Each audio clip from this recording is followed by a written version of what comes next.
So you were with family before? As a proper queen here, actually I took the Eurostar economy class. So. That's a shame. But soon first class. So everybody, and also the other thing we should have started with, this is such bad structure that I'm so sorry. What we should have started with was how we all met. And people are going to be so confused. Like, what? Yeah. Yes, queen. Yes. We're healing our past traumas. One tiara at a time. I've spent the last 3 days saying au revoir to people, thinking it was hello. Who hasn't introduced themselves? You introduce yourself. Well, yes, me. Well, I'm Anna. I'm from the Netherlands, obviously. Obviously. Well, maybe because I'm I don't know. My Uber driver thought I was Italian. I don't know, but Only because I do this. because I do this. So that's like, let's take me to her. And have you managed to kill the billable hour? Where's the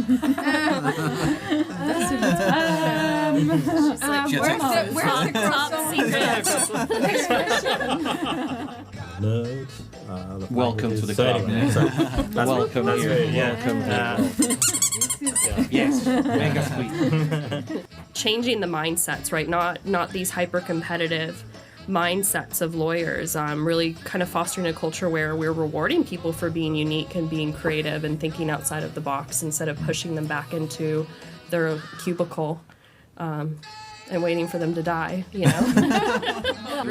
I'll never forget the time that I had a partner get off a difficult client call and I went into his office to ask what was going on and he launched a pencil straight at my face and, and it hit me in the forehead and I just stood there and I was like, you need anything else? Oh my gosh! Stress eating turned into a passion. Yes. And croissant because it's Paris and we have an Italian. Marco. A very exigent one with. Yeah, and in revenge for what the Italians do to croissant, we're going to make you eat pineapple pizza. Welcome to Paris. Welcome everybody. We don't really have a format of any description. Thank you all so much for making the effort. Who's travelled the furthest? Who had the longest journey to get here? I think Marie. That's me. Yeah. How was it? From sunny San Francisco. Amazing. It was well worth the flight. How long was the flight? 18 hours with the layover. Wow. Where did you stop? Economy light. Economy light. Economy light. Do you have an when you're on the wing, it can only take you so far. Do you have to hold on to the wing, or do they? Yes. Strap you My to the grip wing? got tired, so I had to stop in Istanbul, and then I came here. So seriously, San Francisco, Istanbul? Yeah. Wow. Okay. But you overshot. San Francisco, Istanbul. You could have just said, "Drop me here, guys." Like, open the door. Just let me out. I can see Paris. So 18 hours. I really shouldn't have said that. I should have just said yes, and we could have moved on. Okay, well, that sucks. No, I've been on the way to this all of my life, so you know it's the long journey. It's it's been a long So journey. you've been like on that. your way here Yeah. for the last 36 years. 36, Nobody's 30, believing your 37 audience. years. 37. And now you feel you've arrived. Yeah, no, I've Yeah. arrived. No, it's you know wow. I'm in the present moment. Fantastic. And Nicky, how long did you spend getting here? 3 hours. 3 hours. You're really young. Next. like me, just straight train from Amsterdam. Yeah. But you took the first class one. Much so. love. Oh yes. So fancy one here. And Economy light. We can tell that legal design is more profitable than legal coaching. Yeah. Well, I don't know when I would ever buy a first class ticket to fly to San Francisco, though. So I looked recently, and it's 4,000 in business, and it's like 9,000 in first. Wow. Basically, my 9,000. year's salary. All right. Yeah. Got it. Wow. Yeah. How long did Okay. you take to get here, Marco? Well, UK time, I think probably a few hours. European time, too. I don't know. Where are we? Where are we here? Where are we? What's the time zone? What time zone are we in? How did you get it? Did you fly or did you train? I think it was a plane. Yeah. Bristol to. He's like, you'll have to ask I Serena. don't remember exactly. I need to ask Serena. We can edit this out. Yeah. You ask Mrs. Marco. We need to We'll ask cut that, to we'll cut that. yeah don't we need to ask Mrs. Marco. Mrs. Mendola. It's Salvatore because she didn't want to change her surname. It's It's fine. European. But I was 30th seat close to the toilet. That's not a train. But it was extremely cheap, so I'm yeah, very it's, glad. For those That's all I 40 could afford. minutes. Yeah. And would you agree with me that Bristol is one of the worst airports in the world? I would say yes. It is. I'm afraid It one of is. the worst episodes. It's kind of like kind of a factory thing, but hey, you get used to it. You get used so, to it. yeah. Okay, good. And it It's a has long beach. way away from. Yeah, and it has a centre, beach. Well, Brighton Right, Beach, but it's yeah, fine. okay. Yeah. So Amsterdam first class on the train, Eurostar. I came walking. You came on foot. So you were No, with family before. as a proper queen here, actually I took the Eurostar economy class. So, Oh, that's a shame. but Yeah. soon first class, soon business. Yeah. Okay. I'm understanding legal design pays more, but legal ops open more doors if you're trying to get to events. Okay, Legal yeah. ops, Yeah, so whoever's watching, yeah. we're gonna up our price. Yeah, 2023 has started with inflation, isn't it? That's fantastic. Well, be careful about using the Queen word in France because you know you're French. I don't need to tell you this, but Yeah. Oh, come they're on, not, why? they're not Yeah. big fans. Like, Yeah, Oh, it's right, true. right. I'm just a princess French of and my nothing. I'm not own sure. They were world. quite sad. I thought. You know. are there still some royalists knocking around? Have you still got some monarchists in France? Yeah, there are, but they're not. Yeah, they're little pockets of it. very few. Like, Yeah. it's not that. No, common. Getting Yeah. extinct. They're hiding. Yeah. Same as the Republicans. They're hiding in like, San Francisco. Well, our royal family is on a gradual age getting extinct as well. Yeah. I think with the way they're The behaving. inbreeding and I think the Queen's in San Francisco is something else entirely. It's, all right, let's do some introductions. Let's do some introductions and not talk about travel. Okay. Let's do some introductions so that because we all know each other at least. So some of us have met for the first time today, and for the people who are watching us. Nikki, Yeah. Nikki. Yeah. Nikki and I. Yeah. Nikki, oh, Yeah. Nikki's Actually, face to face. Face to face, yeah. You've been. And just messages. and like 1,000 WhatsApps. Yes. So let's go around the table and do introductions. Let's Let's start with you. No, let's not start with me. Yeah, you are the host. Yeah. Okay. Yeah. You didn't even You've been- share you've your been traveling mother. plans. You've So been Okay, mother. well, my travelling plans were supposed to be 20 minutes by bicycle, and then the children and then I went to the office first to pick up some stickers and things, and so I came on the metro. So that was okay, that's too much. easy. Brandon got my flashcard. They got my game show host cards. So there we go. Everybody here knows me. For people who might be watching who don't know me, I'm Jonathan. I'm working at Calame, the legal ops company, and we're delighted to have everybody here for this fantastic thing at Studio Module. Really enjoying ourselves. We come here a lot, and it's great to have you. It's great to have people in the room. Like I think I'm having an allergic reaction to COVID.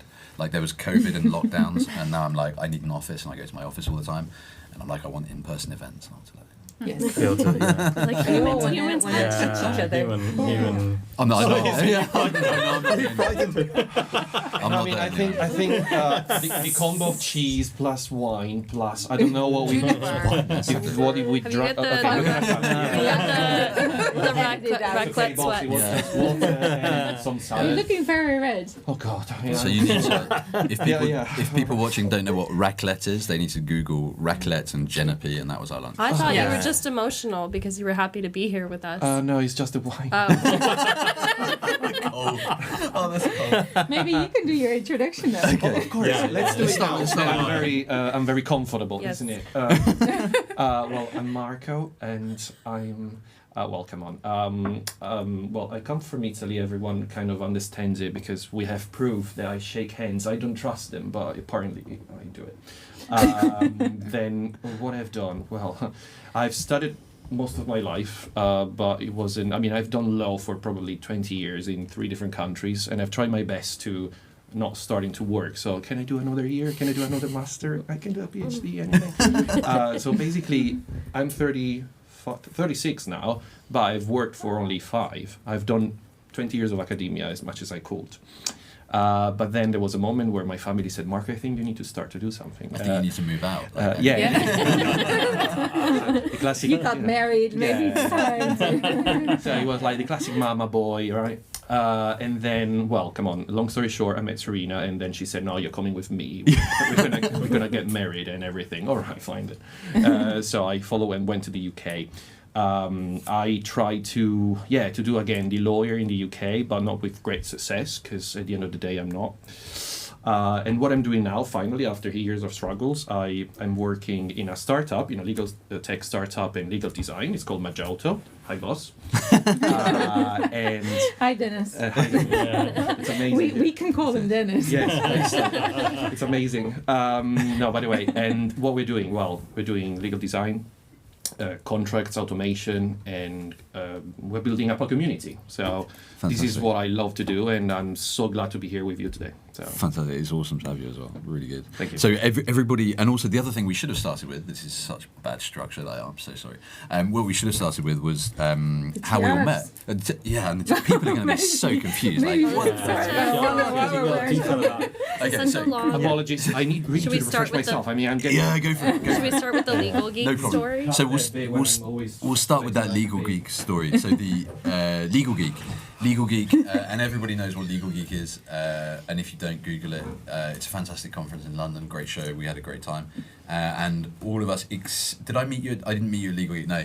So Nikki wasn't at Legal Geek, I but found my way in you the managed to- WhatsApp group somehow. the Dutch connection. Well, I Yeah. found out that Nikki was gonna be in Paris during this That's weekend, right. like this week. So, and since she's like legal ops boss in the Netherlands, I was like, she has to join She has this to come group, in, join the fun. even though she wasn't at Legal Geek. Yeah. So we had a Legal Geek meetup. We went out for curry. There was a WhatsApp group that kept going, and then there was like a splinter WhatsApp group because people were coming through Paris. You're going somewhere else right after this, like not right after this today, but like Yeah, we have now many spin-off groups we're planning. We have a Dubai group now. We are going to have an Amsterdam group. We're going to have a Bristol group. So it's just kind of growing on a life of its own. It's really cool. Pre-COVID never would have thought that I would have like made such a good friend group through a conference, and like that it would have just happened so organically. yeah, Yes. Yeah. because conferences are like there's a good mix, isn't there? There's Yeah. like a mix of utter garbage out there, and you go and it's a hotel and it's depressing, and there's nothing interesting that happens, and then there's like the diamonds and the Legal Geek stuff. So we all met at Legal Geek, and if people are wondering why we have We're wearing Tiaras. Yeah, I'd like to know the tiara. I'd like to know why I'm wearing a tiara, actually. I like that you didn't ask questions though. No. we're putting on tiaras, okay. this is This is a kind of an example of complicity. Yeah, exactly. People say Group just put this reinforced on. complicity. Just Here put I this am on. with a tiara. I It's don't an know why. armband with like a little funny black thing on it, and it's like, oh yeah, fine, like, that's how the Nazi party started. No, so the original tiara. This is in fact the original tiara, I believe, Yes, or at least a it copy, is. a good copy. No, it's the original one. The original So one. Leïla is the main wearer of tiaras. When did you start wearing tiaras? Actually, I love putting things on my head, either it's scarves or like headbands, I don't know. So I think it became kind of my signature. But before Legal Geek, I remember we had a conversation on the WhatsApp group, and someone said, yeah, we're going to wear tiaras or something. And I just came up with my tiara, and I was the only one. And I was like, oh, wow, Leïla, you really did wear a tiara? So I was like, yeah.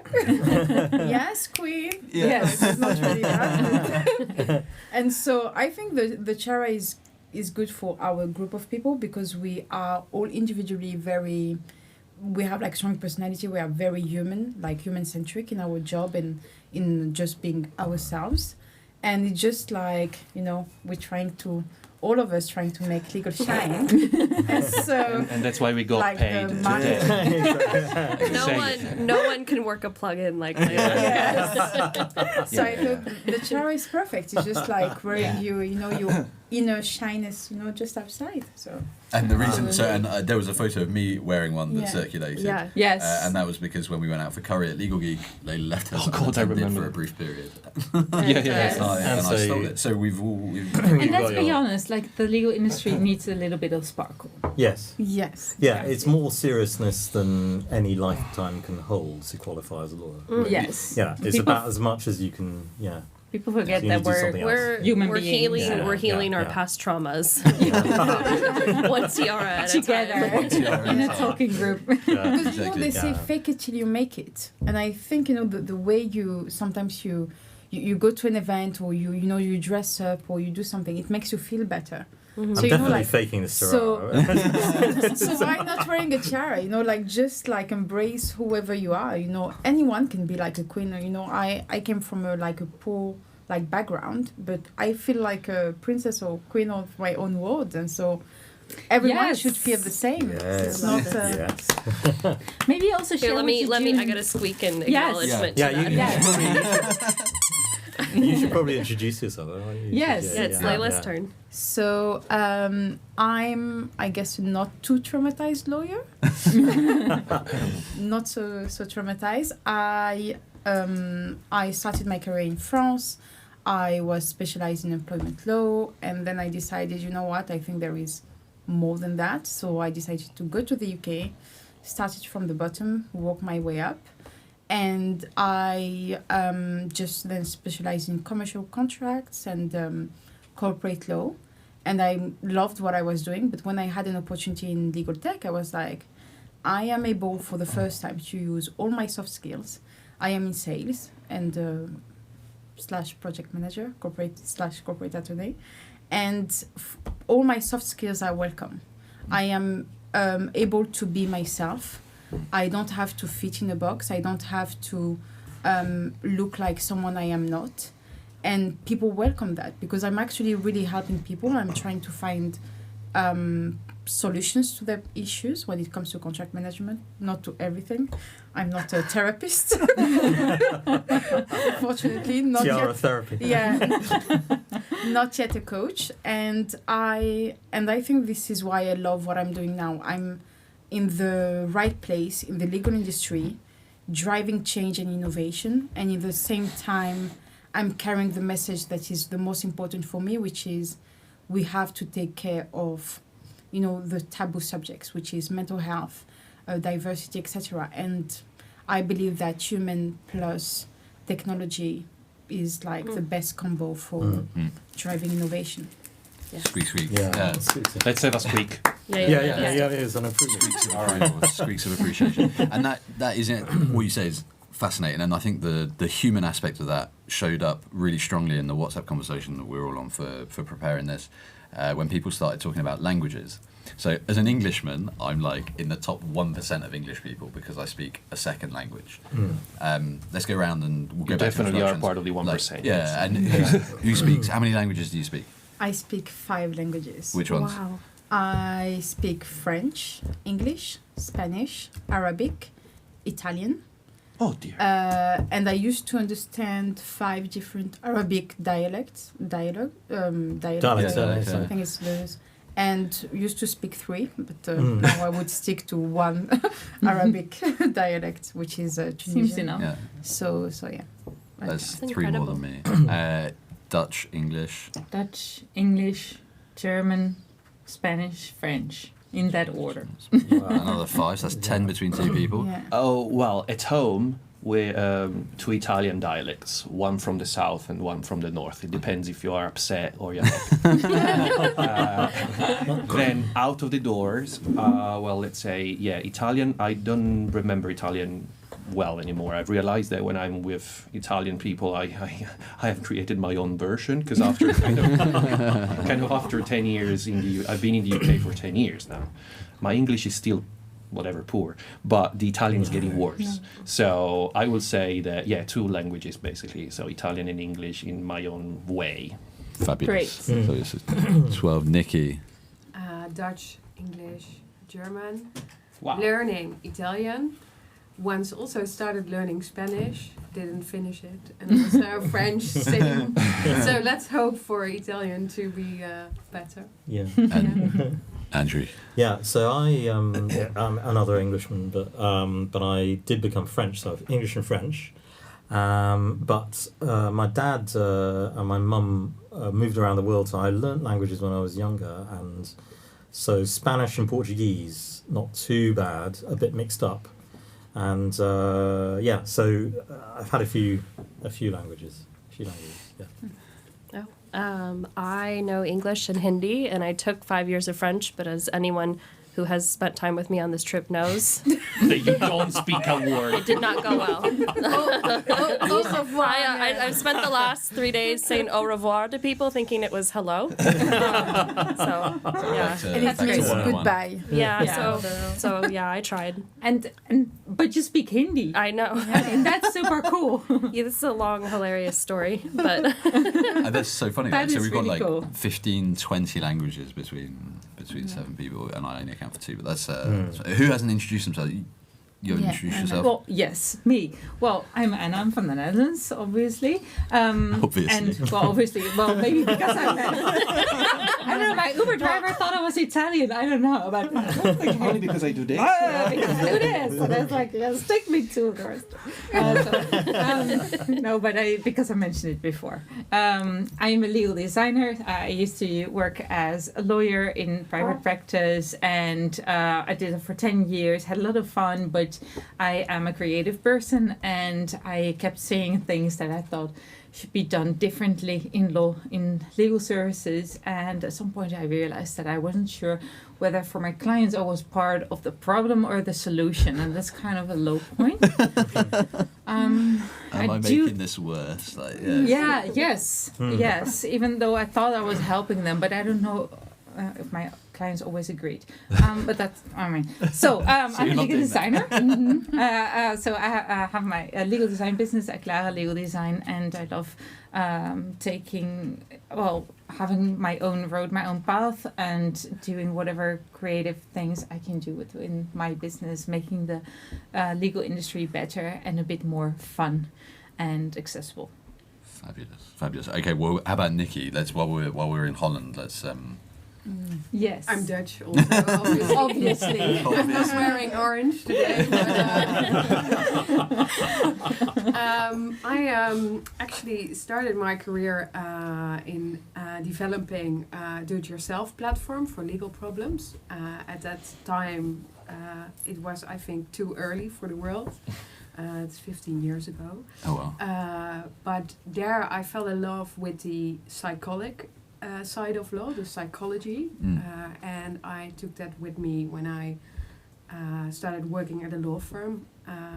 I developed their customer experience program and really look at how we can make the whole experience wow, or be satisfying. And most of the times that's because of the way you feel, not how good the advice is, but feeling reassured, feeling in control, and and that's one of the most important things. Like, there's no client, there are very few clients on earth that understand the quality of the service they're receiving. That's the nature of law, medicine, anything that's like anything that's a professional service. Yeah, like you go to a lawyer because they know stuff you don't, right? So how can you tell they know better? I remember asking a client, what was the thing that you remember the most that was something extraordinary a lawyer did? I said, I was in the headlines for months, and then there was this lawyer calling me how I felt. No one had done that. So nobody had asked how they felt. No. No. So, Extraordinary. Yeah. But, and at the moment I'm head of legal operations, so I try to look at the whole organization and, make sure we do the right things. And so head of legal operations for? Now to do Thiel, a law firm. A law firm. So and you do legal ops for the people in the law firm, the lawyers, and how the lawyers work. And just making sure that processes meet all requirements, not just IT or finance, but that it also works for practice groups and most importantly for the client. Yeah. Because that is and should be the driver of what we do. Yeah. And have you managed to kill the billable hour? That's where's the top secret? I do not want to answer, but Yeah.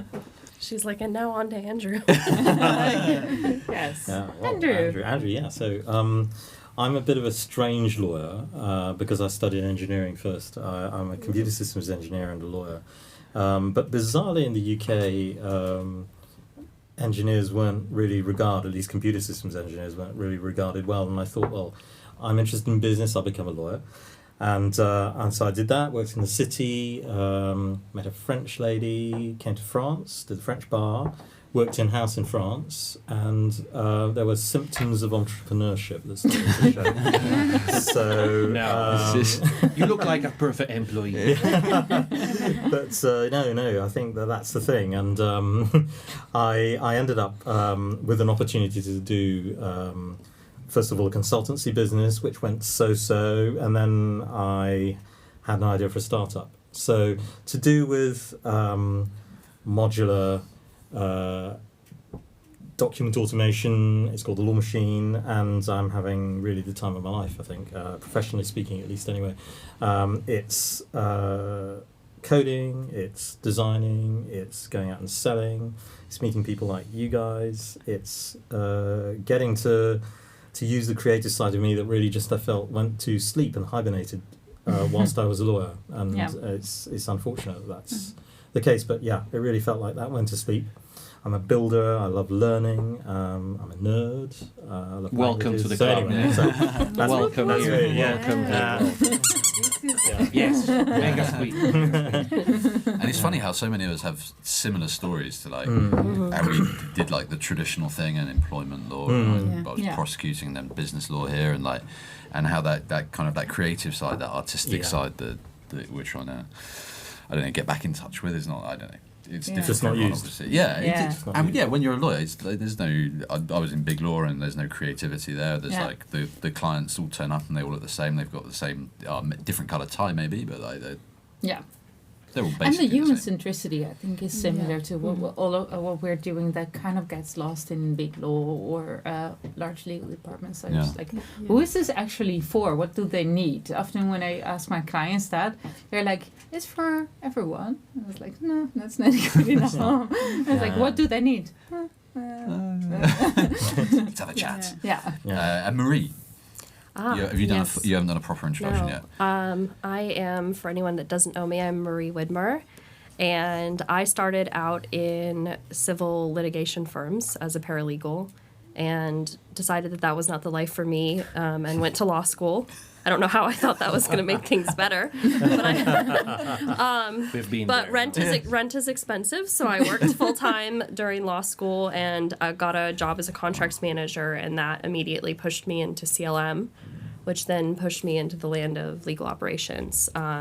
Recently, as of the last year, I've been working on a new startup. I work full time right now as a legal operations manager at HubSpot, but then in my night job, I work as the COO of Level 7 Legal, which is a legal coaching company that was founded by Charlotte Smith and I. And similar to Leïla and a lot of people at this table, I have had some really thrilling but really upsetting experiences in the law, mainly with the way that I was treated, or that I've seen other people be treated. So my focus with the company is to embed appropriate behavior and culture, and really changing the mindsets, right? Not these hyper competitive mindsets of lawyers, really kind of fostering a culture where we're rewarding people for being unique and being creative and thinking outside of the box instead of pushing them back into their cubicle and waiting for them to die, you know? And that's exactly it. So Charlotte Smith, to bang the national drum, I guess, is British, as all wonderful people are. But the culture focus, so the kind of stuff that happens in big law, like grinding and beasting and 2,500 hours a year and that kind of, is that the kind of stuff that you're talking about when you say? Yeah, culture? I mean, we want to take people through what are basic fundamental lessons through coaching modules, workshops, right? Just teaching that like there is a way to be productive on your team without getting burned out. You do not have to go cry in the bathroom to have a fast-paced, innovative team. So because we have to remind that the rule in law firms, you can cry in the bathroom, but you cannot cry on your desk. Yes. Yeah. So And that is no longer the golden rule. That we're hoping to instill new golden rules. And if you ever cry in front of men, they will think you're like unstable or not fit for the job. That's I mean- sad. That's sad. Yeah, but it's That's I can imagine that being. Have you ever True, thought like yeah. what it means crying and you're a man? Oh, you can't. Yeah. It's Yeah. not Yeah. allowed. not even It's- as an Yeah, especially Italian. where it comes from. Because Yeah. I don't know any overly emotional men. I've never met one. Well, Yeah. no, I guess you do, but they get angry. Yeah. They start Because throwing. they repress. Yeah. Yeah. Throwing Yeah, books. repressing. It's just Yeah. a Yes, different. I have- Code of People emotion. throwing the stuff No, 'cause you- through you- the I'll you roof. repress I'll never yourself. forget the time that I had a partner get off a difficult client call, and I went into his office to ask what was going on, and he launched a pencil straight Yeah. at my face, and, Oh, wow. and Yeah. it hit me in the forehead, and I just stood there, and I was like, "You need anything else?" But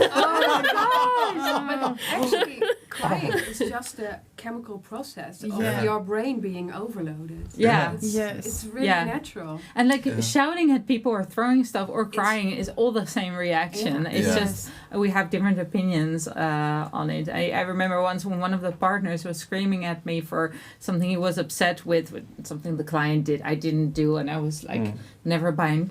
And I'd been working in law for like 8 or 9 years, and then a junior came up to me afterwards and like he was screaming at you. He was, aren't you upset? I was like, nah. I wasn't even impressed anymore. And that was when I was like, maybe this is not You need to very start to healthy. you need to start to wake up. Yeah. Yeah, I was like, You start to wake when up. does it get Yeah. normal that Yeah. people Of course, scream yeah. at you for no reason? And Okay. this is why I think I'm so passionate about mental health, and I keep speaking up about it. Is because I feel like we've been groomed to think this is normal. Groomed Since- is the right word. Yeah. Groomed Since is the low right word. school, since like we know that we're gonna suffer, and I Yeah. say that all the time, but it's like from low school they tell you you're gonna sacrifice your weekends, you're gonna see that, and you know that they're gonna be like some situations of Squeak. harassment. Yeah, and See, I wasn't expecting any So- of that. Yeah. I didn't Really? think. yeah, I didn't, because you I started didn't with know. engineering, but I started with engineering. Yeah. Yeah. we I'm not started gonna the go so other far as way to say around. engineers are normal because Yeah. I know enough engineers. Well, I don't know about that. Yeah. But they're I mean, not look at always, him. yeah. Did you guys get the don't kill yourself orientation at law school? Or is that a U.S. thing? Don't think it's a very I know, American yeah. Yeah. when it's your very liability first day of driven, law I school, guess. they make you all sit in a room and they show you a video. It's usually of a student who committed suicide at that school because there's like multiple at every school. But they interview their family and they spend an hour basically telling you like this, don't be like that person. Suicide's not good. Really? Yeah. Oh wow! And then you go to your first classes and your teachers say, half of you are going to fail. I just want to let you know, but good luck. And then you're gonna go Yeah. work at a law firm that has like 2,500 billable hours a year. Yeah. Yeah. If you're lucky. But it's your Yeah. own fault if you kill yourself. Or And they get burned tell you, out. but we have a super Wow. policy. We are all for LinkedIn. The things they're like, yeah, mental health day. We all just a went to the label, beach right? or to Yeah. the mountain, and then when you see the policy, you're like, this is not sustainable. This even doesn't make sense. How Yeah. can you have like that many billable hours that you need to make? And still say like, oh yeah, but you can take as many days off as you want, or Yeah. Yeah. like, or Yeah. or we are all for mental health. We Yeah. have mental health day, mental health policies. If you don't, and I think this is what you do is actually quite important. What we need to work on is actually the environment and try to to change things. And this is why I think it's important that people like us that are. I wouldn't say not afraid to lose their job or their reputation. It's like we, I don't have a reputation. yeah, yeah. It's not a, I've lost mine at the beginning. yeah. You So not I- even wear your tiara. yeah. Oh, because I'm so sweaty. It doesn't stick. Yeah. But- I'm getting it. Yeah. But Sorry, yeah, sorry, Leïla. Sorry, sorry, my it's- dear. it's, Sorry. It's okay, Sorry. And I think this is what we need. We need to be able to, to speak openly. And so yeah, I think this is very important that we are able to speak up, so other people wouldn't have to go through what we went through. Yeah. And this is what we were speaking about, like privately yesterday with Mary. It's about resilience. Why do we think that people have to go through shit? If I may say. You can say whatever Yeah, you I like. can say, okay. Maybe mad. Yeah. Yeah. They have to go through merde to Yes. to be able to succeed, and we Yeah. don't need that, because you lose talent. People that are not Absolutely. made to go through this. Yeah. Or you have super motivated people like we all were, I guess, when we were younger. But then you burn out and you're super tired. Can I make a link here because Yeah. it's very, very important to me. You hit a point. Sorry, guys. This is very legal design oriented, so Hannah can definitely support me with that. So I've spent, as I said, in law school, whatever, 20 years with the culture of, you need to make it right, first attempt. Yeah. If Yeah. you make a mistake, you're a loser. Yeah. Or useless. Useless. This is Yeah. not. This is not good. This is not perfection. You have no idea how many typos I've done in my kind of act or legal letter when I was a trainee. I'm dyslexic myself, so I struggle so much with writing or reading or remembering things. You have no idea. It's a triple effort. So I was never able to write something proper. But then when I discovered legal design, not in practice, I was still studying it 3-4 years ago. I said, wow, iteration? That's my point. So that was, there's a solution here. So I can still play with the law, but I can iterate. So that means I can do my very best attempt. Yeah, prototype. Okay, very good. And then second best attempt, iteration. Amazing. It's still not perfect, but I can keep going. So this is how you beat and you overcome the cultural. Except that the legal culture is that It's you're meant to be extremely- right first time, so any possibility of improvement through I know. iteration is impossible. I know. Exactly. Yeah. And They don't understand what an and MBD there's a is. fundamental problem with the business model, which is that, you have as few people as possible doing as many hours as possible, and then you bill the time At the minimum cost, of course. your minimum cost, and you build the time by the hour, so you are, ideally inefficient vis-a-vis the client, Yeah. and then you make as much money as possible as a partner, and you get out and you do something else, but you've left carcasses of bodies on the way. Yeah, but they're angry about it. And that is the Next. scorched earth policy. Yeah. Scorched earth, you will slash and burn, Yeah. and leave nothing. But at least you're out and you've made the money. Yeah. And that is an incredibly wasteful way of trying to. It wastes lives. It wastes time. It's So there needs to be a different way of doing things. And And do you- it only worked while the client was willing to receive the services that way, right? Because the legal industry is built on this patriarchal idea that if a lawyer gives you advice, it's right and you don't question it. Oh, it's like dear, yes. Papa telling you what you need to do and everything's going to be okay, so don't ask questions, just pay the bill. That doesn't work anymore. There's a lot of legal knowledge out on the internet. A lot of people are getting multiple degrees. There are a lot of well-educated clients, especially if law firms are servicing in-house teams. And I think they're starting to realize that, like, this is not acceptable anymore. We do notice that there's bad behavior. We notice there's lack of diversity. We notice the work product is mad.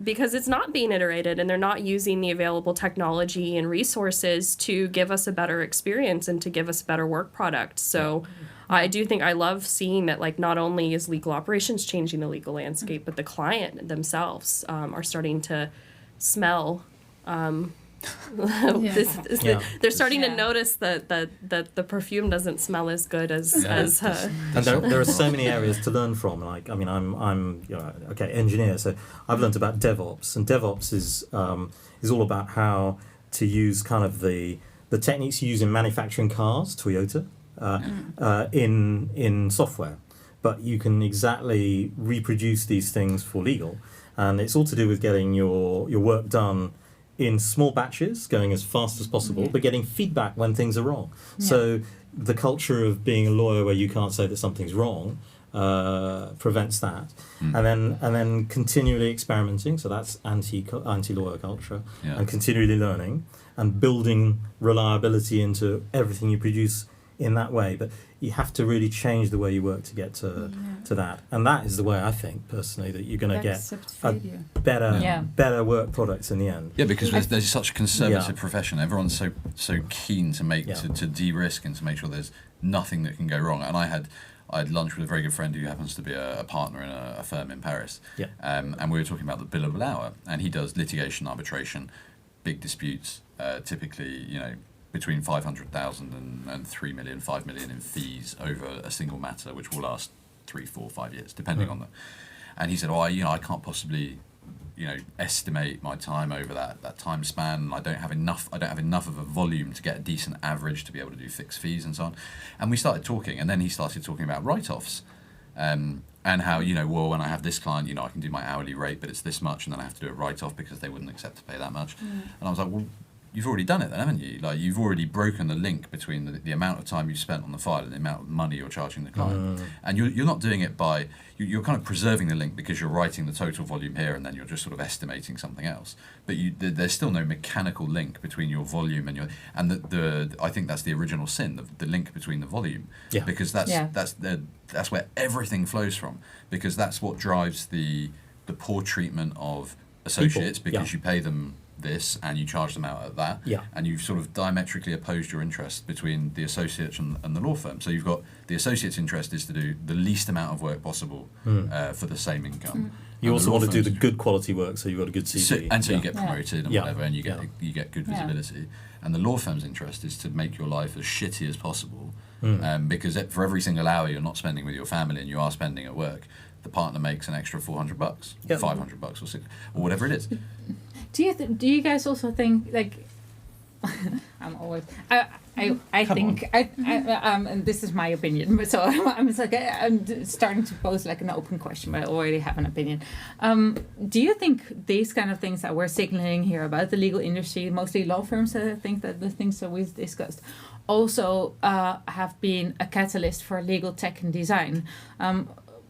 For example, I see in my work that, as you mentioned, I mean, clients they were just paying top price for services that everyone had believed were very exclusive, very high level, and not every legal service is very high level, super complicated. Some services are, and you need help, like as you would like need a doctor every now and then. But I think clients have more and more started to want more for their money, and I think that makes sense. I agree. So you're looking for efficiency, you're looking to cut down costs, but for example, in legal design, what I see is also when I do trainings for legal design, not necessarily like the visual stuff. I mean, people like that as well, and like everyone wants to learn like visual design skills. But mostly, like when I talk to people, like, who is this for? What are you making? It's like, what do you want them to do? It's like, we're not like, I always say, like, we're not informing people of anything. Like, informing is super passive. You want them to take action to whatever. What do they want? What do they need? Do interviews, talk to your clients. And then I see with a lot of people in my trainings that, like, at first they're resistant. They're like, we've always done it like this, and we have billable hours, or don't have time for this, or it's like, we know what our clients want. We have this resistance. But you know what I heard once? We're not Trustpilot. We don't need feedback. That's a good one. That's a good one. Yeah, but what I also see is when I push people, and because I worked as a lawyer for so long, I feel like I'm in a position to just do it. Yeah. Trust me. Talk to your clients. Ask them what they really want from you, and not like I need this legal advice. Like how they want you to communicate with them, what's most valuable to them, and like in a specific case, what's the kind of information that they need, for example. And then they find out, like, and then they reach the tipping point of, like, my clients give me these instructions. This is my case now. This is my thing. I'm going to do this now and present it to you. They switch to, my client has very valuable information, because their information is something I can work with to deliver my best services. So it becomes very valuable what the client actually wants. And also the kind of creativity, like, how do they want it? Like, what do they want to do with it? That sparks a lot of energy with a lot of people. There's like, I can explore these other sides that I have as a lawyer, instead of just being in that one box. So this was a very long question. How do you think about this? I think Nicky it would be great to have an insight, because we obviously killing we keep like bashing the lawyers. So I think a law firm like point of view would be good. It's your personal opinion. Disclaimer. Well, actually, you said something about Trustpilot. Yeah. We have been doing client feedback interviews for the past That's 3 interesting. years. You're one of the only ones doing it, at least clients say so, and they really appreciate it. And now we're going to do a sort of, not like trust pilot, but we're going to ask in interesting. every case. So it's very That is really also interesting, yeah. interesting. And even if they're really happy, it's really valuable to know why they are happy, what provided the value. And sometimes the lawyers were not aware of that, but if they're aware, they can also do that with other clients. And also the feedback they got very often, especially when you're in the law for a long time, you have this way of doing things, and of course everyone is client focused, but you sometimes not always see the impact on a client. For instance, arguing with the other lawyer on specific details. Well, for a client that might be just, oh, the bill is sticking and this is nonsense and I just want to move forward. Really reliving the case from the perspective of the client is really valuable, I would say. And are you seeing, so obviously I assume that like as time goes on, buyers become more sophisticated, right? Buyers of legal services, and they're demanding more from you. The budget tension is always there, and in-house lawyers probably pushing back on inflation-linked price rises or rate rises or anything. What are the big trends that are you seeing? Big trends, big things moving, or? Well, what we do see, and I think that's the same everywhere, is that the pressure is on for legal departments. They already had budget pressure, but it's increasing, and very often procurement and the CFO is also closely monitoring the legal budget. So sometimes they rather pay a fixed fee and know it's going to be, even if it's going to cost more, then they just have that. The certainty, The certainty, indeed. But that's also for lawyers. It's a good question to ask. What do you have to do in terms of budget reporting? How often? And can I, in what way, can I help you with that? And just to tie in with something they have to do to keep their stakeholders happy. Yeah. I think the thing about feedback is really, really valuable, but it's got to be blame free, because if you get feedback that something's going wrong, and in the end some lowly associate gets kicked because maybe they made a mistake because they weren't trained well enough, or that's very demoralizing. But there has to be. I mean, postmortems are really valuable, but it's got to be blame free, I think. Maybe they should have some level 7 culture coaching. Training coaching before they go to the feedback. Nice. And you also want to ask the right question. If you just ask people, what did you think, and face to face, people are not going to be totally honest with you, and it's like, oh, it was nice, oh, it was good, or it's like you have to ask the right question. It's always about the right It does take work to Yeah. learn how to receive feedback and how to ask for it. Particularly for lawyers, because you're meant to be right all the time, so and you learn to defend your So position as well, annoying. don't you? Random Horrible people to live with. fact. Did you know that when we receive feedback, is actually we have like a reaction in our body that is as if like a hormone is released, as if we were stabbed. So the same hormone when we got stabbed is actually released. I forgot what was the name of the hormone. And this is Fight or because flight. It's a fight or flight. And Probably cortisol. About no, I forgot it was another. No. It was another Right. name, I think. Whenever I'm And it's stabbed, because we. I'll let you know when I. No. It's like kind of, like when, like ages ago, like humans needed to be like in a group in order to survive. So when you receive a feedback, it's like you feel rejected by a group. So it's like just like It's a alarming. normal reaction. Very, Yeah. very Alarming, Yeah.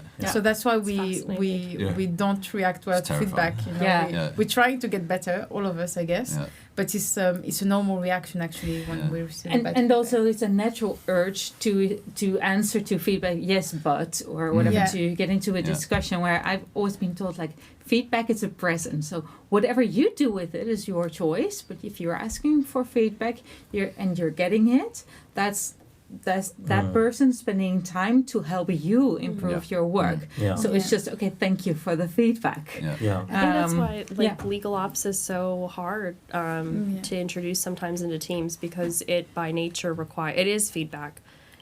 To roll out a new tool or a process or to onboard new people onto a team, you are forcing the team to kind of take a look at itself in the mirror naked, and that can be a tough moment for some people.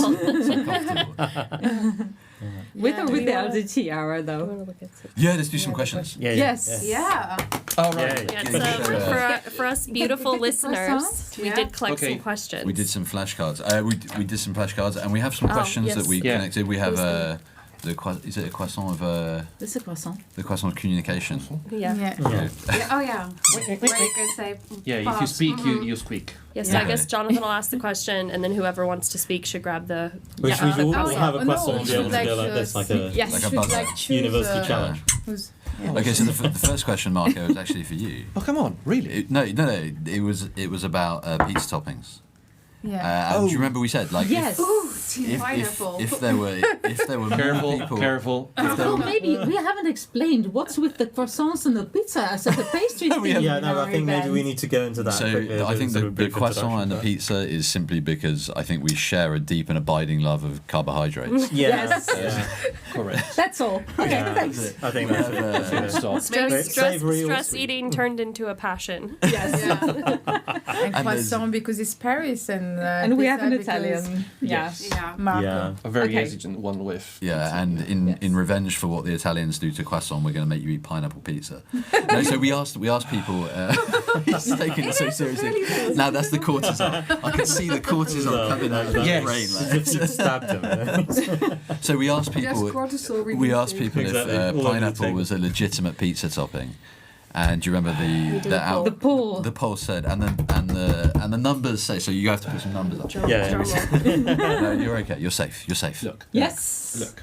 I'm gonna give you a lawyer response and a legal designer response. The lawyer response will say, "Oh no, pizza cannot be like pineapple because that's outrageous.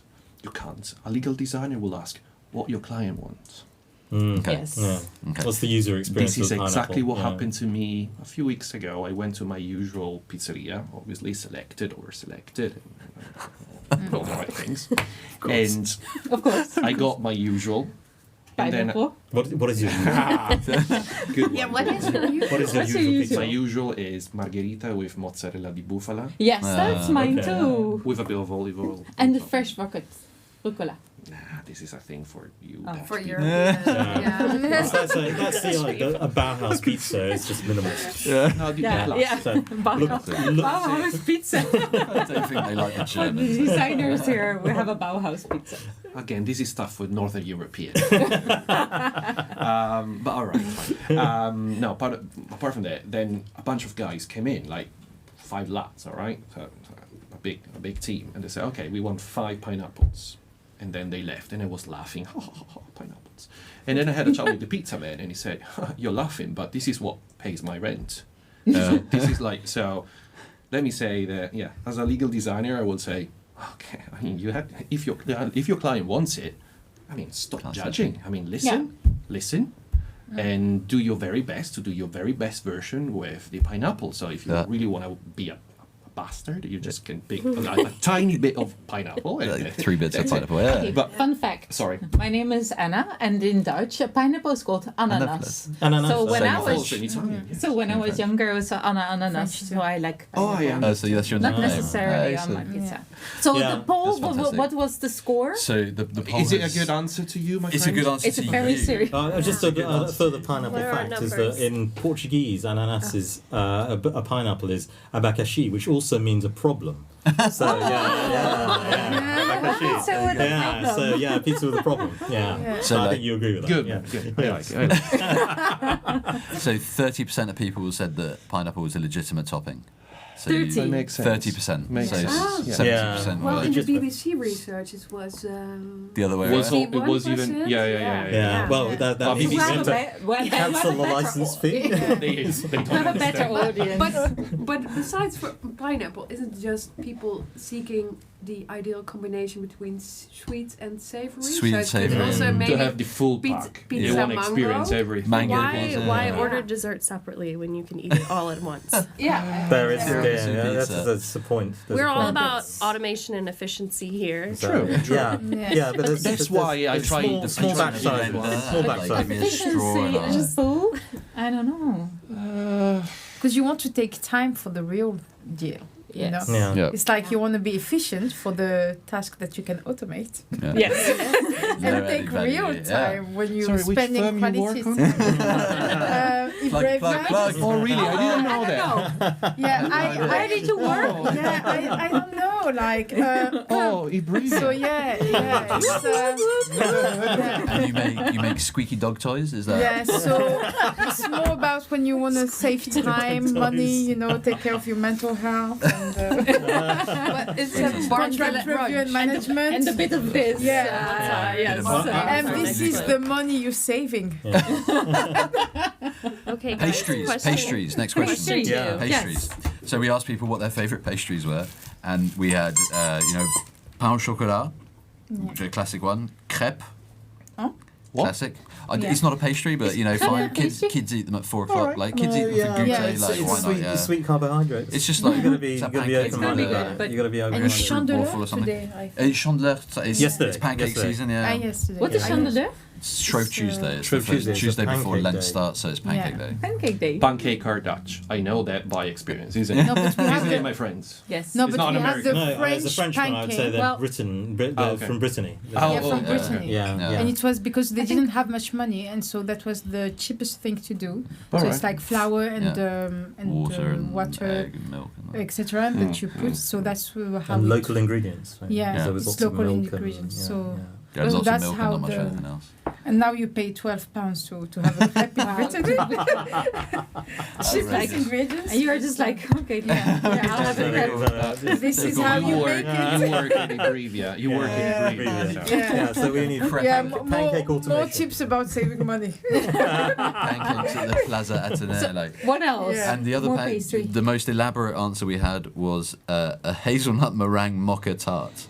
Wow, this Whoa. is very Wow. specific. Okay, that was me. Ah.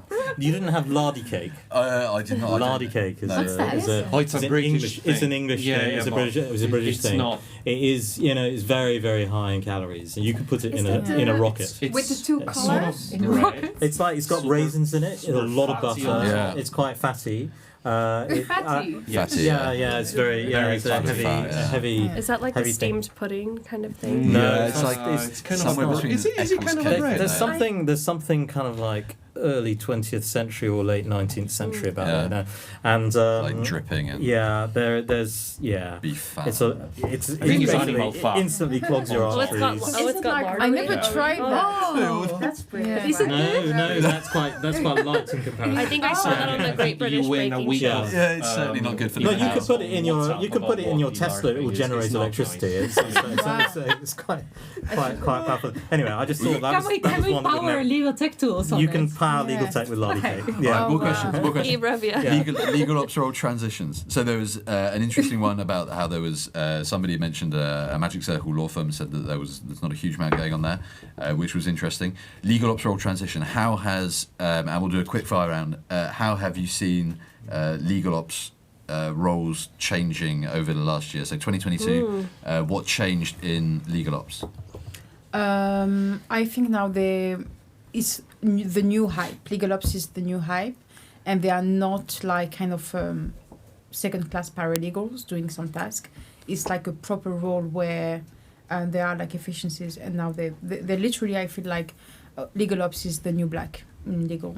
No. Yeah. Anna. Legal ops is new black. I like That's that. very good. Well, yeah. I don't work in legal ops, but I work with legal ops people, and I see that I think it started out as a thing, and now you have so many different roles in legal ops. So if you just say you work in legal ops, you have to have some follow-up questions about what someone actually does. It can be very It's like strategic. saying I'm a lawyer or Yeah, but it can be very strategic or very more like operational. technical. So that's what I see. in I legal. second that.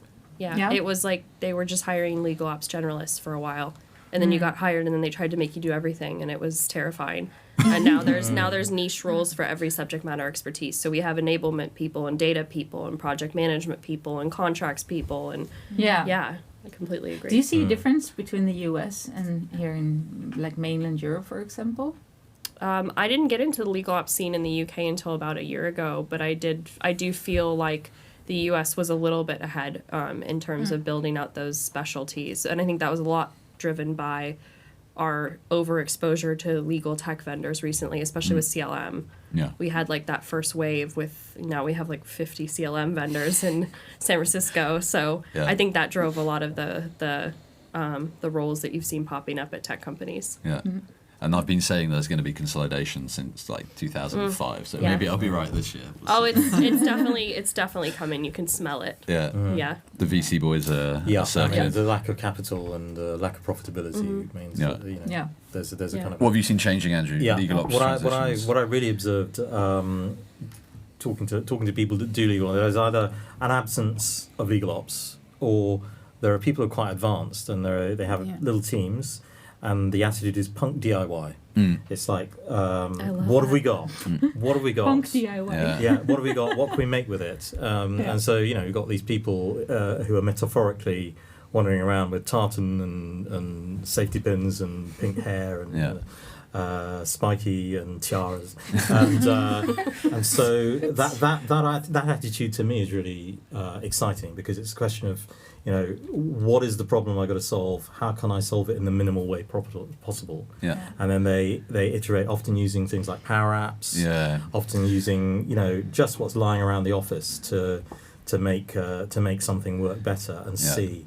And that's something I think that vendors need to take into account, because actually what people want is something that fits closely, to their business and their processes, rather than having to change.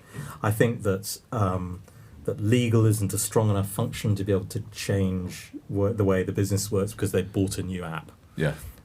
Sales or finance can do that because they bought SAP or they bought Salesforce, and so people adapt to that. But legal doesn't have that kind of power, and so punk DIY is. That's awesome. That's really interesting. Okay. And so I'm going to jump in there with my contribution, which is that we are just starting to see legal functions doing that, exactly that. Yeah. So we've got one client where it's exactly that, and the legal team have signed up for a CLM. And they've acquired a bunch of people, and they're using the CLM as a driver for integration of all the acquired entities. And it's fascinating to see, and that wouldn't have happened with a CRM or because it's just the volume of people required, or the volume of people whose behaviour would have to change on the CRM is the sales team. It's enormous, and the legal teams are much smaller.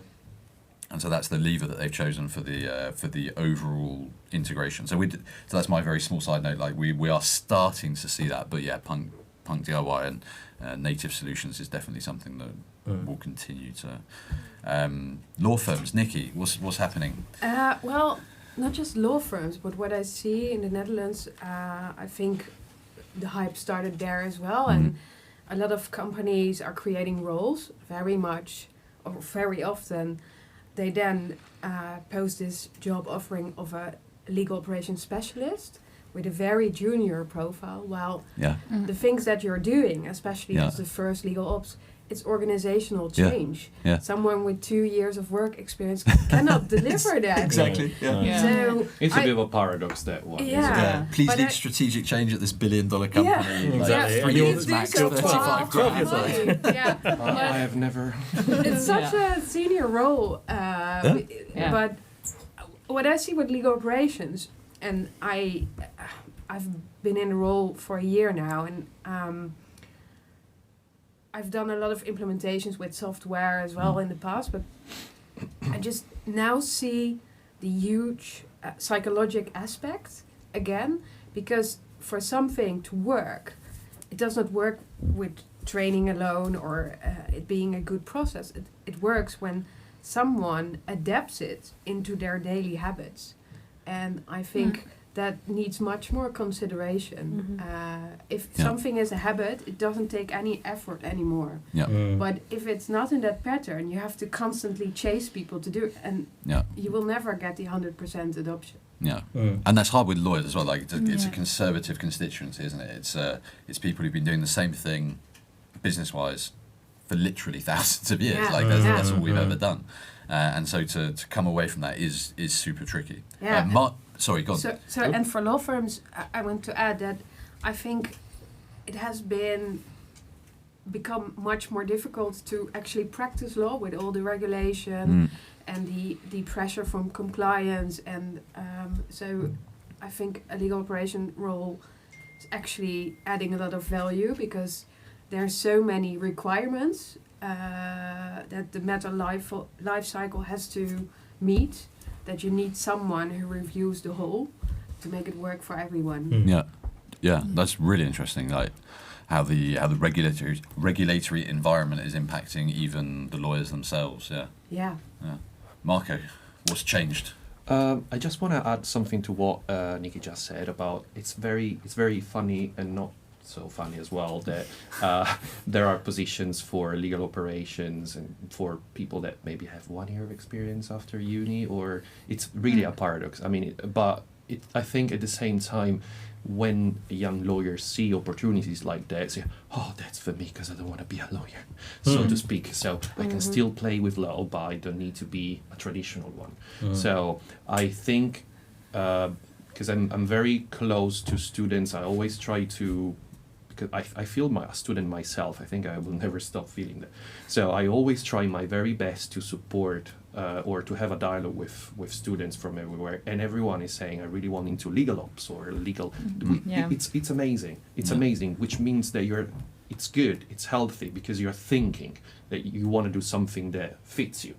But I understand what you mean. In practice, the reality is much more complicated. You need experience. You need to understand. You need to go through hell to understand what you need to resolve. Because I think that's one of the only, if not the only, one of the main way we understand and we grow is like we suffer. We go through a process and we want to do things better. So that's why I'm a legal tech entrepreneur, because I've been a lawyer, so I understand the problem. Correct. And well, at least my take on the problem. Correct. That's the thing. But it's interesting that this business about legal ops having different types of jobs. It's a bit like devs or IT people, and not everyone who's an IT person is a developer. You know, there are people who do the equivalent of operations like DevOps, because they get the code and they make it go on the actual server. And there are people who do network administration because that's what keeps the lights on. And there are people who are devs because they like code and they get that and they couldn't do the other things. Whereas the people that manage projects, or there's people that can be CTOs and it's like a real variety of different types of people. All of those are different careers. So fair point. I usually Oh, sorry. Oh, please go. Go ahead. I was about to say, when you were mentioning the youth, what came to mind is legal ops is like fairly new. So a lot of law firm and businesses actually don't know what is the vision of legal ops, what are they doing. So I guess because most of the time the easiest way for them to see is like they're going to help us implement a tech or legal tech, etc. And they don't have the full vision of actually they are a business partner and they're going to really, they need to have the commercial awareness. And so that's why I think we have like so many young people at this position and being like even like head of legal ops managers. But the problem is then they don't have the maturity enough or the strength to go to the managing partners, to go to the CFO and say, this is not working well, this is what we are trying to do, we are losing money here, and this is about processes, because it's still like DIY. So people are just like, oh, you know what, we're going to put this new person. She looks like connected to technology. let's take It's like when you go home at Christmas and they're like, oh, you know what you're doing with technology, can you fix my printer? And you're like, no.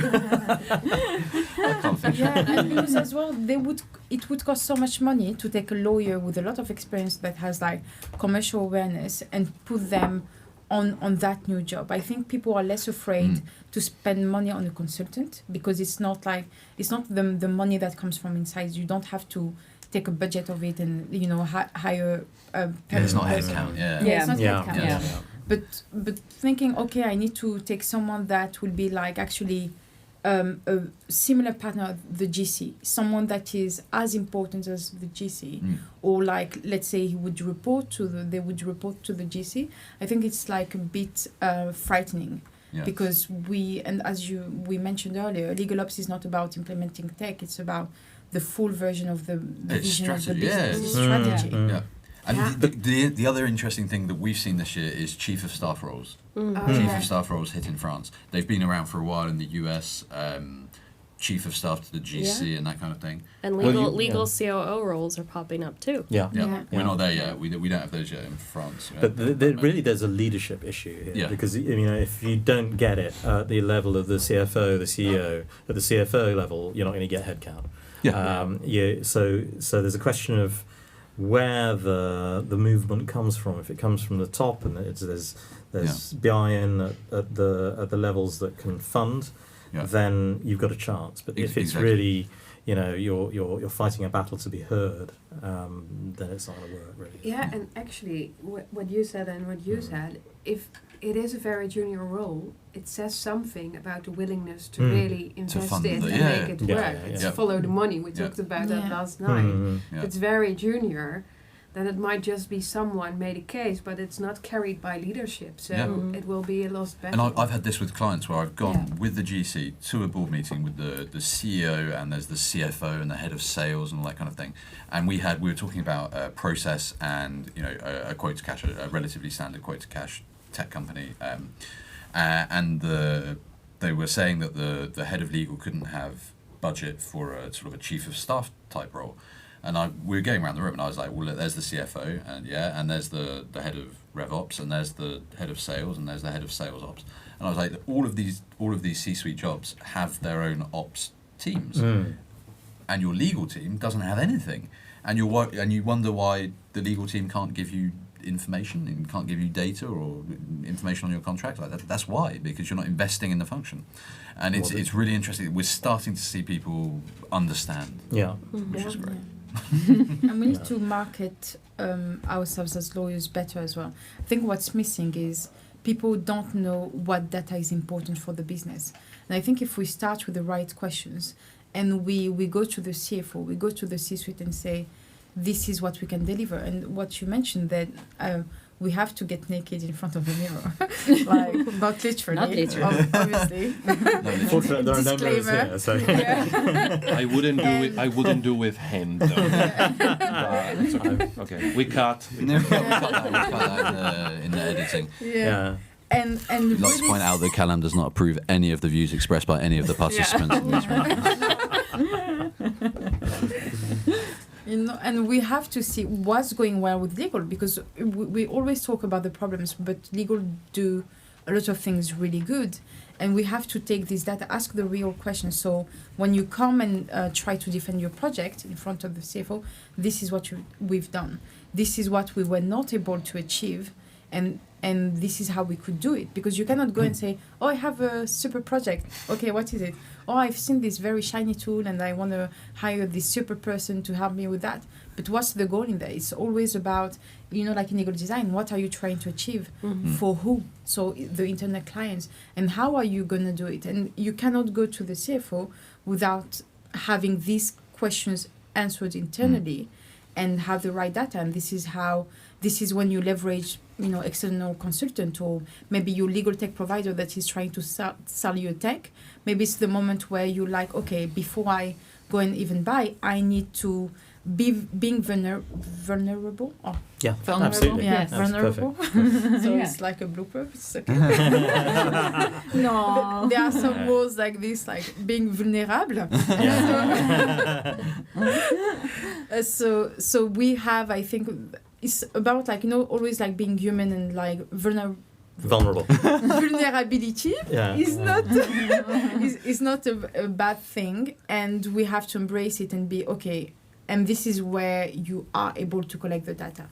And I think we have to start with that. Right questions, right data, and focusing not on needs and But do you ever see any competitiveness between internal functions? So do sales really want legal to be capable? All the time. I've had meetings where the sales team have said this is a sales process, and they've got a workflow and it's up on the screen, and they're like, this is a sales process, and I stand up and there's like, you go and you touch and you're like, so what's this one? Oh, that's the contract.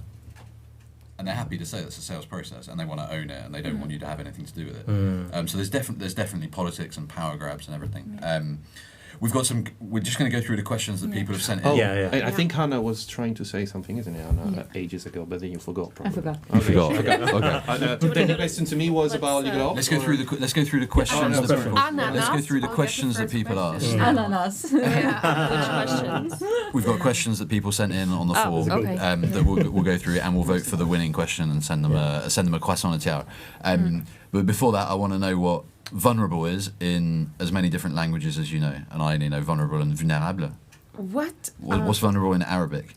Oh my God! Oh, that's a hard word. It's not in my culture for the record. It doesn't exist. Tunisians are not vulnerable to anything. Like what? Shuma, this is shame. In Arabic. Vulnerable. So in. So you've just been stealing all your words this week. It's in Arabic. Oh my God. Have a think. Well, in Dutch. In Dutch, it's kwetsbaar. Yeah, I think. it means open to being hurt. Yeah. Okay. Yeah. Vulnerable. Is it negative or positive? You're open to be. Well, it's the literal one. That's beyond. It's beyond my. But you're it could. You're bare. You're naked in front of the mirror. Be kicked badly. They're laid back. Portuguese, Portuguese. I don't know those in Spanish and Portuguese. Vulnerable. Vulnerable or vulnerable. Yeah, it's vulnerable. Unprotected, maybe better translation. Yeah. Kwetsbaar. Yeah. You're checking the English translation, Marie? In Hindi. What's vulnerable? Everyone's seen me Google it. Well, they want to translate it to like physically vulnerable, so they're talking more about like old. But I guess Google is saying chapet main, but. Okay. In Hindi. That's beyond my level of knowledge. In Arabic, they say Ghayr Hussein. Pretty but I'm not sure. similar to I just thought it'd be similar in Arabic Spanish and Portuguese. Yeah, but apparently what's the Arabic? Ghayr Hussein. I like that. But seems like a name, by the way. Yeah. That's nice. But I wouldn't have said it that way. But I'm not sure. If all right, let's vote for the best questions. We don't have to do the answers to the questions, but what are the best questions? There are so many. What hobby has given you skills that are useful in your current role? That's a great question. What was your favourite pastry growing up? Are you a pizza purist? What made you proud of a team member's accomplishment last year? Next. Where's the Throw that croissant in. Wait, so first question is, what hobby has helped you the most in your career? Yeah. I think this is. Oh wait a second. Sorry, before we forget. Sports. There's one. Sorry. There's one I totally love. It's further down, so please just for us to remember. We'll close with that question. Who's your favorite person you're aspiring? Whatever. Inspiring guy. Favorite person. Yeah, Who could play you in a movie? Oh. No, like. No. It's another Okay, good one. let's start with the first. Okay, with sorry. Mary's question. Okay. Which you said, so like. What hobby has given you skills that are very useful in your current role? Yes, so I'm going to be very careful with my words. I'm going to say I really like football. Football is my hobby. In my country, they call it soccer. Very good. But I think just I go every weekend and I watch the Liverpool games, right? And when you've watched a team for a long time, you watch the coach's style and how the players adapt to it, the synergy, and you know when your team's chemistry is falling apart. Like we've had a couple good years, and now this year it's like they don't know how to hug each other anymore. So They need some culture. So and that carries over into how I treat and build my team, right? Like it is a constant measure of balancing personalities and chemistry and skills. And some days you're going to connect and your passes are going to turn into goals, and some days you're not going to talk to each other well and you're going to look like idiots. And you have to just love your team through wins and losses and be proud of that jersey. Awesome. Yeah. These are good lessons. And we don't have time for everybody to do every question, so I'm just going to give you random so questions yes, from the list. So, Andrew, the next question is for you. And it is, who is your celebrity crush? Oh, my celebrity crush! I knew I'd get that one. It doesn't have to be a legal tech celebrity. Yeah. Oh, Do we God. have those? Yeah. Come on, you can tell them. He was like, I was You going to can say tell you, Marco, Jonathan. it's- You can tell it's not a secret anymore. I don't know. You have I one. really had a big celebrity crush on Rosanna Arquette when I was in my late teens. I guess I see it. I'm just not that good at celebrities. I'm better Okay. at crushes. So anyway, yeah. Nicky, how will you keep your sanity in your role this year despite budget cuts or limited support? I didn't write these questions. You're gonna use squeaky Right. croissants. I always keep my sanity. I think I was gonna say it. It's just me with my just- squeaky I don't- croissant. I don't know. I think at the end of the day, it is also work. Yeah. Yeah. Okay. So things happen, circumstances change, and you roll with them. Good Yeah. point. Fantastic. Have you seen The Big Blue? Rosanna Arquette in The Big Blue. He's still on Rosanna Arquette. Yeah, we have to yeah. Yeah. Marco. Bleu. Marco, how will AI and GPT-3 impact the legal tech industry? Please. Next. Who's your celebrity crush? Celebrity crush. I'm a Kardashian boy. Kardashian. Okay. Yes. Yeah. All of them? No. At the same time, no. I'm not you. But What are we getting into now? I think the mother is the best. The mother? Yes, I love her. I think she's very, bossy, authoritative. And, how she called it? She's Jenner. No, Jenner. Oh, that's Yeah, that, yeah. I that's forgot the father the name of the that mother. transitioned, It's right? Chris. Yeah, I think It's it's. Chris. I didn't want to admit that I think knew it's a this. complex from my childhood, probably. Okay. But Okay. Well, we'll. Okay, you're a Kardashian. yeah, I'm a Kardashian. Okay. I watch it We'll check in hiding. with I your, don't share it out loud. Liz. Okay. We'll check in with your no. therapist This is later. not- Can I say We'll Arwen just- now to Lord of the Rings? You're still on celebrity crush. I think that's Kate We'll do Blanchett. another round later tonight. Yeah. Okay, next question. And if your life could be turned into a movie, who would you want to play you?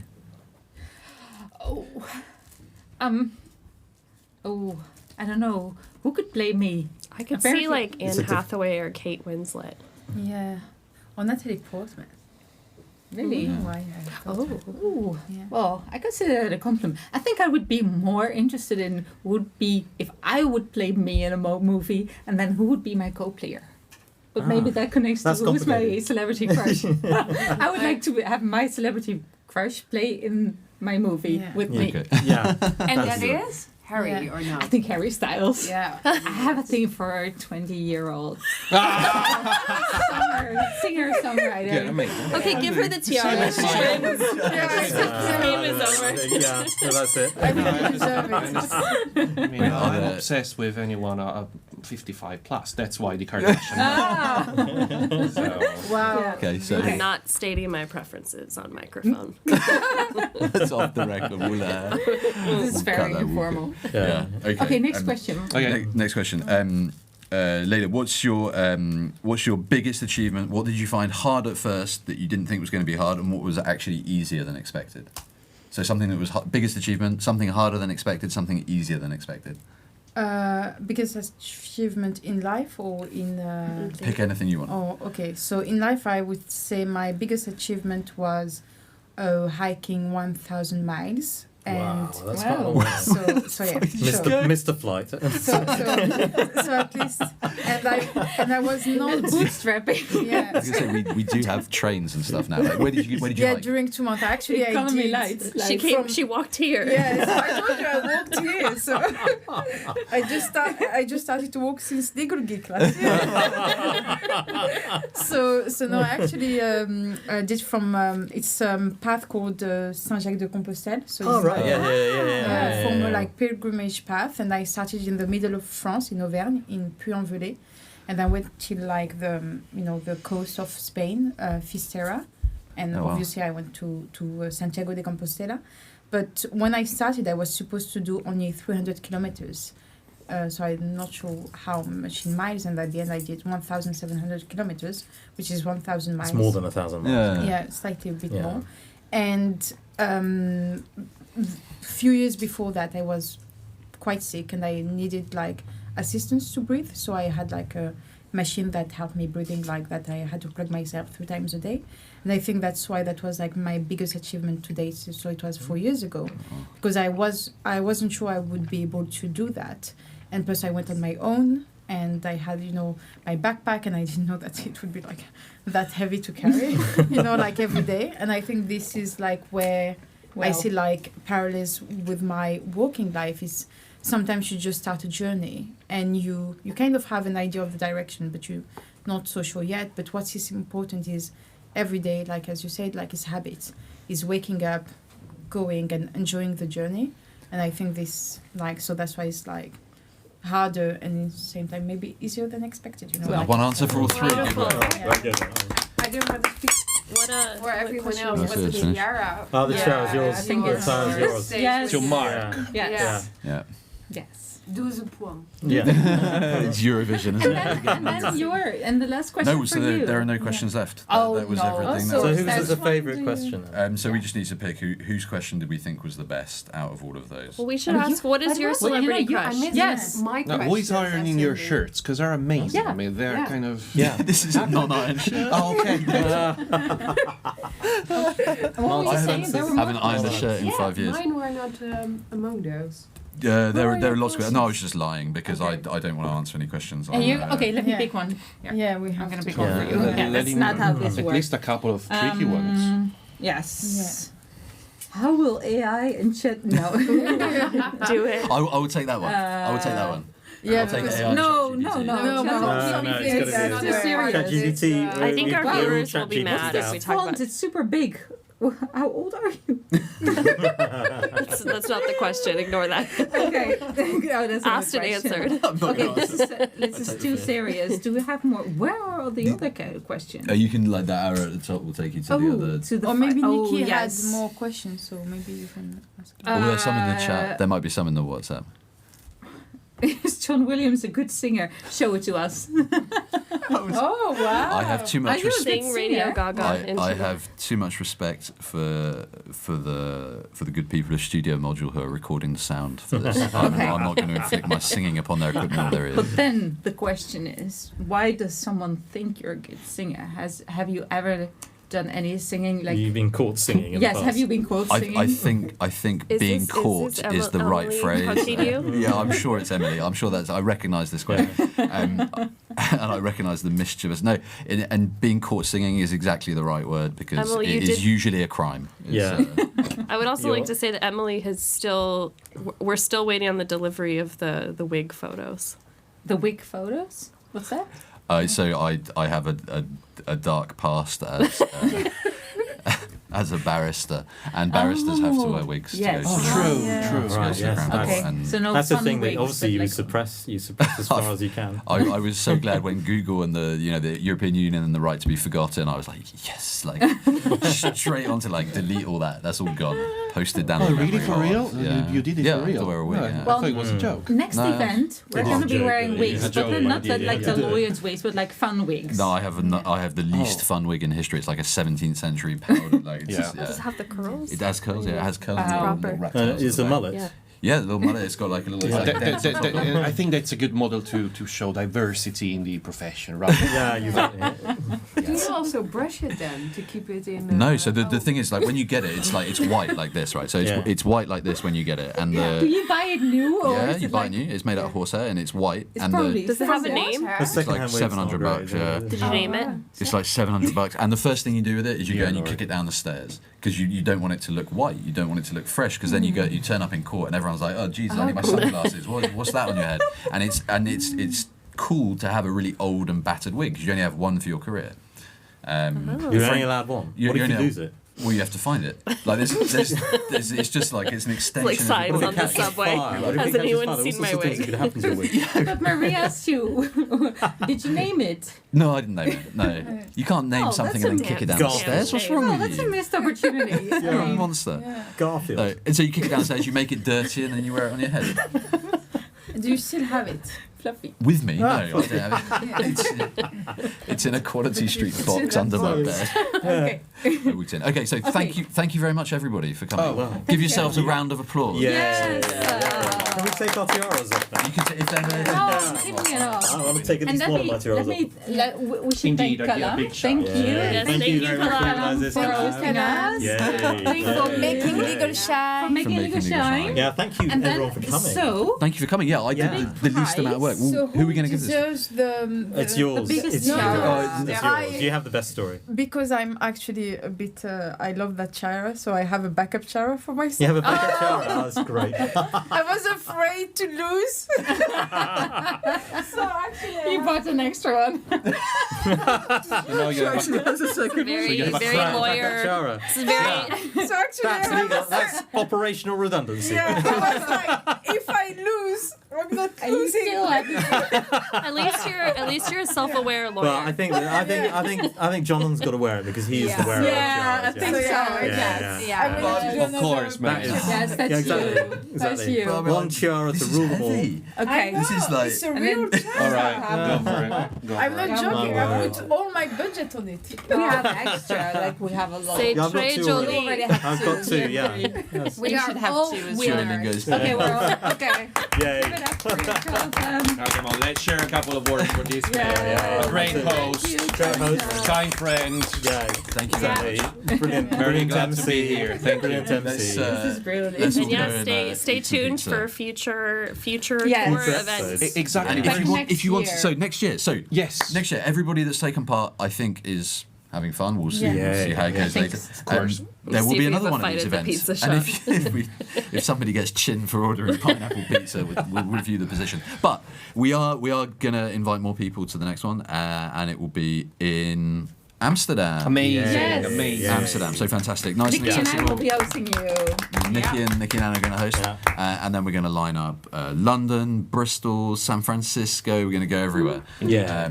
It'll be fantastic. So please do add us all on LinkedIn. Check out all our various socials. I don't have socials. You've got TikTok and all sorts of cool things. You've got legal design page that you put lots of stuff on. You've got so much stuff. I can't keep up Too with much, you, I like- lost count, yeah. Yeah. Nikki, you've got your Socially dead, but social. but thanks to you all, my LinkedIn has You get a been- little bump in the numbers. Andrew, you've got the Law Machine I got Law and Machine 80/20 as well. And 80/20 and LinkedIn, and so yeah. Crack on, Anne-Marie, Yeah. level Yeah, 7. LinkedIn or level 7. Fabulous. How exciting. Okay, so get in touch with everyone and let us know if you want to come next time. This is going to be awesome. Perfect. Looking forward to the next one. Thank you. Okay, cool.